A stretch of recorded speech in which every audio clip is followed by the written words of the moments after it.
High বন্ধুরা, আমি বারবার করছি যে পাকিস্তান পাল্টাইবে, বুঝতে পারলে কিনা? পাকিস্তান পাল্টাইবে না, এটা হতে পারে না, বুঝতে পারলে কিনা? তো পাকিস্তানে যেটা আইসিসির এখন মিটিং হলো, অতি বাংলাদেশও সামিল হয়েছে। আর পাকিস্তান এখন তিনটা শর্ত রেখেছে। কি কি তিনটা শর্ত রেখে হ্যাঁ? প্রথমে রেখেছে আইসিসির সামনে যে আমাকে রেভিনিউ বাড়িয়ে দাও, যেটা আমাকে পয়সা আইসিসি দিছো তোমরা, ওই পয়সাটা আমাকে পোষাই না, তাহলে আমাকে একটা পয়সা বাড়িয়ে দাও।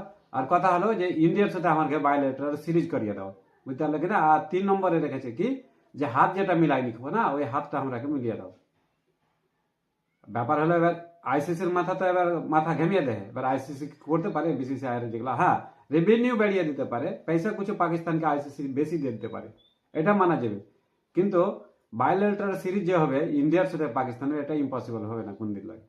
টেস্ট ম্যাচের সিরিজ কিনা হবেই না, ইম্পসিবল, বুঝতে পারলে কিনা? আর হাত মিলা ব্যাপারটা, হাত মিলার ব্যাপারটা নিজের ব্যক্তিগত ব্যাপার ভাই। আমি তোমার সাথে হাত মিলাতে চাই না, তুমি আমার সাথে হাত মিলাতে চাই না, এটা ব্যক্তিগত ব্যাপার। ওটা আইসিসি আর বিসিসিআই ওরা মিলে দেখবে, বুঝতে পারলে না? হ্যাঁ, পয়সার ব্যাপারটা এটা আইসিসি কিছু বাড়িয়ে দিতে পারে। কারণ ফ্যাক্ট হলো যে আসলে ব্যাপারটা কি জানো, এখন ক্রিকেটের সবথেকে বড় জিনিস কি হয়েছে, একটা কাহাওয়াত আছে, সেই কাহাওয়াতটা শুনে নাও, জিসকা ব্যাট উসি কা ব্যাটিং। যার কাছে ব্যাট আছে কিনা ওই ব্যাট করবে ভাই, আর যার কাছে বল আছে তেই খেলবে, বুঝতে পারলে কিনা? আর যার কাছে স্ট্যাম্প আছে তারই উইকেট। তাহলে তুমি আইসিসির সামনে এগুলা কমপ্লেন করছো পাকিস্তান, কথা ঠিক আছে, কিন্তু তোমার নিয়ে আসতে হবে, তোমাকে খেলার ইম্প্রুভ দেখাইতে হবে, বুঝতে পারলে কিনা? তুমি ওয়ার্ল্ড কাপে ওরকম পারফরমেন্স দাও, দেখি একবার ওয়ার্ল্ড কাপ জিতে এবার T20 ওয়ার্ল্ড কাপ জিতাও, তারপরে তুমি কমপ্লেন করো। তোমার পাওয়ার একজোড়া দেখাইতে হবে ভাই খেলাতে। এখন বিসিসিআই এখন চলছে, বিসিসিআই এর দাবদাবা চলছে। যখন বিসিসিআই দাবদাবা চলবে না, তখন তুমি দাবদাবা দেখাইতে পারো।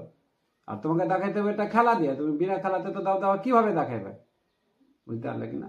কথা হলো যে আইসিসি যেটা আইসিসির কাছে যেটা পাকিস্তান রেখেছে কিনা, এটা একটা শর্ত ঠিক আছে, দুটা শর্ত ওটা বিসিসিআই এর হাতে। কি আইসিসি ফোর্স করতে পারে বিসিসিআই কে যে না তোমাকে এটাই করতে হবে, বাইলেটারাল সিরিজটা খেলো তুমি? এটা এটা পসিবল নাকি? এটা হতেই পারে না, কোনোদিন খেলবে না কেউ। আর হাত মিলার ব্যাপারটা, হাত মিলার ব্যাপারটা দেখো, স্পোর্টসে যে রাজনীতিক যে চালু হয়েছে কিনা, তো এটা চলবে, এটা থামবে না, কোনোদিনই হতে পারে না। তাহলে আইসিসি যেটা করছে কিনা, সেটা পাকিস্তান যেটা করছে কিনা, সেটা সবই মানা যাবে না। হ্যাঁ, কিছু রেভিনিউ ওকে বাড়িয়ে দিতে পারে, আর দূরে হবে। বাদ বাকি তোমাকে মানে পাগল লাগছে যে ভারতের লোক যে তোমার ওখানে খেলে নেবে কিংবা বাইলেটারাল সিরিজ খেলবে, এটা হতে পারে না। তাহলে মানে দেখো যে পাল্টাইবে না, হয়তো এটা হতে পারে না। পাকিস্তান করছিল যে আমরা খেলবো না খেলবো না, যখন আর কি প্রথমে টিম অ্যানাউন্স হয় কিনা, তখনই আমার ডাউট ছিল যে এরা খেলবে। হ্যাঁ, আর কি ব্যাপারটা কি জানো, যখন বাড়িতে ছেলে পেলে কাঁদে কিনা, তো কি করে, রাগ করে লাই, হ্যাঁ স্কুল যাবো না যাবো না, ওকে 10 টাকা দিয়ে দিলে কিনা, টাপ দিয়ে দিলে স্কুল।